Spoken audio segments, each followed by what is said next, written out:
Hi everyone! Welcome back. If you're new, I'm Periwinkle Jellyfish, and I'm a silly little person that draws silly little characters. Today, I'm going to be drawing a dreamscape with a very serene character, and I was just kind of bored and had a random idea pop in my head, and I wanted to draw it and see how it would turn out, so here I am. So, I'm having this character turning around to face you. Her back is kind of turned to you. I imagine that she was kind of focused on her own thing, and then she realizes you're there, maybe hears a rustle in the bushes, and then she's like, oh wait, there's a person here. Who's there? So, I imagine that's kind of what she's doing, if that makes sense. That might not make sense. Sorry, I guess. I'm drawing the hair and I'm making it very long and flowing, because I thought it would be really fun.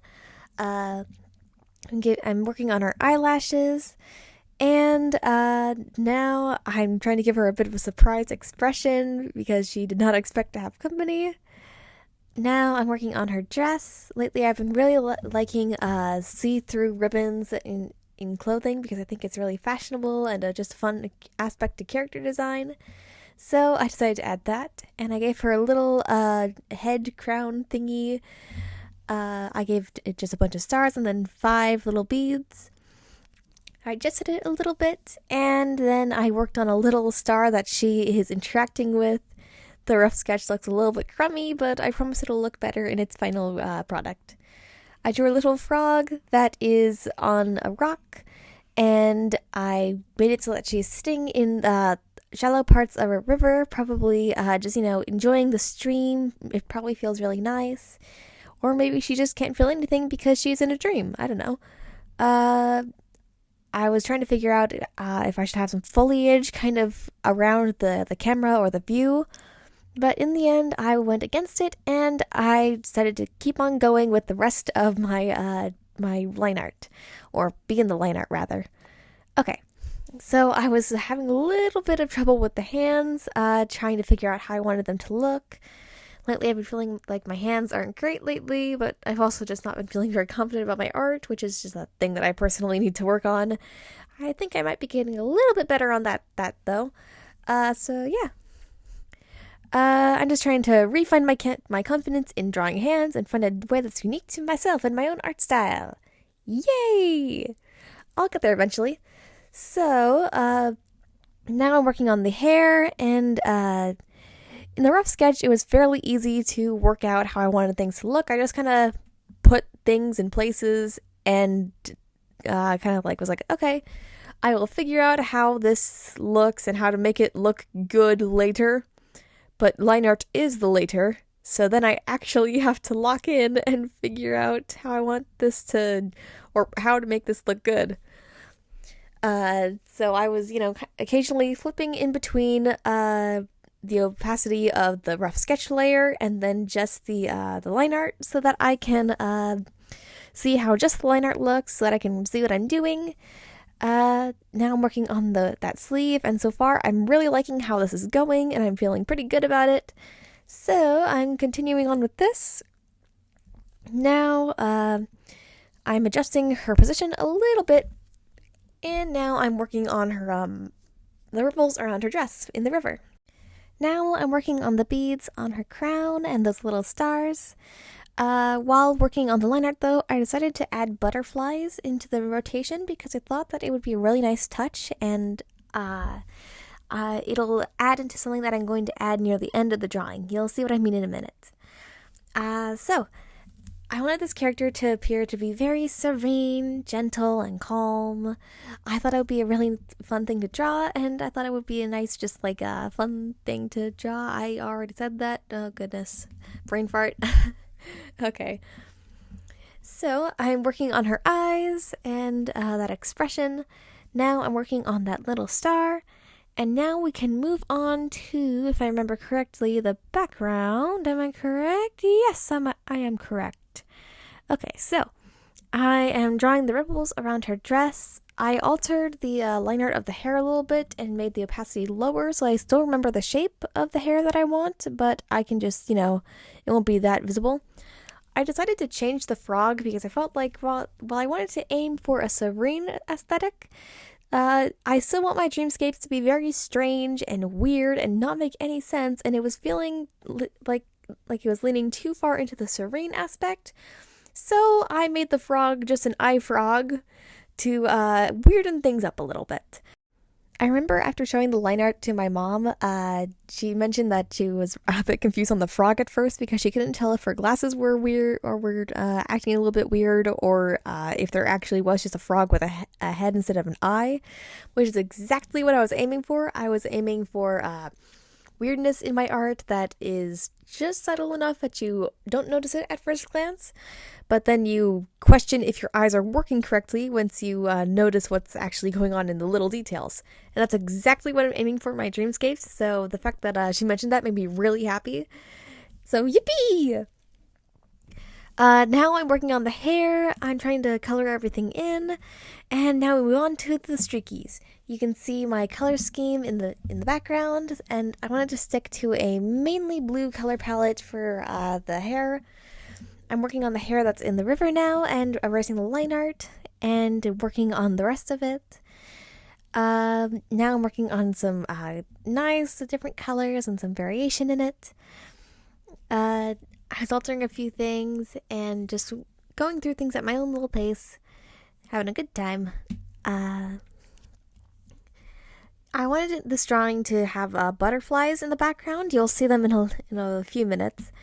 Just because I thought it would make her seem a bit serene and calm if she's gentle enough and patient enough that butterflies are willing to just flutter around her and see her as not a threat and a friendly human. Then that might give her a good aura farming opportunity.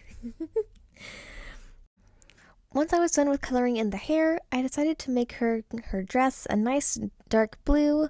I wanted her overall color palette to be a little bit dark because of plans I had for the background coloring. You'll see what I mean in a minute. I had all the ideas for this drawing in my head, and I was just trying to recreate the vision I had as best I could. But admittedly, nothing ever turns out the way you picture it, so I was just doing my best. I gave this a nice dark blue color. I already mentioned that. And now I'm giving her sleeves a bright yellow color. But I realized I made a little bit of a mistake with the hair, so I adjusted that. And then I could move on to coloring in the sleeves. And I lowered the opacity to give it just a cool vibe because I just think see-through fabric in some areas can be really cool. Now I'm working on the I almost said flower crown. Bead crown? I don't know what to call it. Anyway, once I was done with that, I moved on to coloring in the little star that she's interacting with. Once I finished with the star, I decided to move this time lapse from a screen recording to a recording on my phone at my desk, just because I thought a change of scenery might be nice for you guys and just make things a little bit more engaging. So I'm coloring in her skin real quick. This is a fairly quick process. And then I'm coloring in the scalera. Thank you to one of my lovely viewers who told me what the actual name for it is. I probably never would have actually done the 5-minute task of looking it up. It wouldn't have actually even taken 5 minutes. I wanted this whole color theme to be a bit darker to kind of make you think that this scene is taking place at night. Some of my dreamscapes are going to be dreamscapes that have the sun up and everything seems daytime, but there are also going to be nighttime dreamscapes as well. I think that there's beauty in both, and personally I think I prefer drawing nighttime dreamscapes more just because I think drawing stars and that sort of thing is really fun. Although I should probably practice bright dreamscapes too. So I'll work on that later. I am now adding some texture to the grass and the moss on the rock, and I was experimenting with a few brushes to see what I thought looked nice. And then once I picked something, now we can move on to the part that was somewhat hard, which is the water. For a while lately, I've been struggling with coloring and line art because of just layer issues, and then I realized while doing this drawing that my current process was really dumb. Yippee! So I realized that I had to just, uproot a couple of things and adjust their positioning and where they are in the layers to fix things, and then everything became so much easier. So, problem solved, I suppose. I colored in a bit of a strange way on an entirely separate layer from the rest of the water to go over her hair and dress. Then I lowered the opacity so it looks like some of her hair and her dress is submerged in the water. Now I'm adding this layer of just dark blue over everything, but then I realized I hadn't drawn the eye frog yet, or colored him in yet rather. So I had to fix that real quick, and then we can move on to rendering. There you go, little guy. Okay, now I'm adjusting a few little mistakes and rendering things now. I accidentally made a mistake with the tool adjustment, the tool size adjustment, and I moved it and it when I didn't mean to, but it wasn't too big of a deal, so I just kind of worked around it and kept on going. I'm adjusting my colors in the line art to make everything pop a little bit more. And now we're moving on to the eyes. I use the same color of the eye art that I would for the hair, for the parts that is underneath the hair, if that makes sense. Now I'm putting everything into this one big folder and putting this big deep blue layer over it and setting it to multiply to make it seem even more like the night. And now here are those butterflies I mentioned. I'm adding bright yellow butterflies that are just flying around her. I copied and pasted them. And I've just put them in several different spots, so it seems like she's a friend of the butterflies. And I thought it would be really peaceful. But to really make them pop, I added a small glow to them. So now they're glowing butterflies in the night.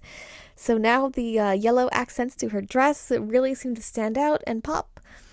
And now everything seems to be turning out really nicely. I added a small glow to her, to the little star that she's interacting with, and added some beams of moonlight. I made them have soft edges, and then made them add glow and adjusted the opacity.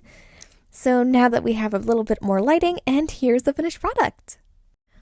I keep on going back and forth on if I like this piece or not, because I really like the overall aesthetic and the way it turned out, but there are a few things that and could use a couple more details and a few mistakes that I can see that I want to improve in the future. But noticing these mistakes is the first step to getting better, hopefully. Hopefully I will get better at this stuff. So, yeah. Overall, I think this was a pretty good drawing and one of my best ones yet. Thank you so much for seeing this video through to the end, and I will see you again soon. Bye!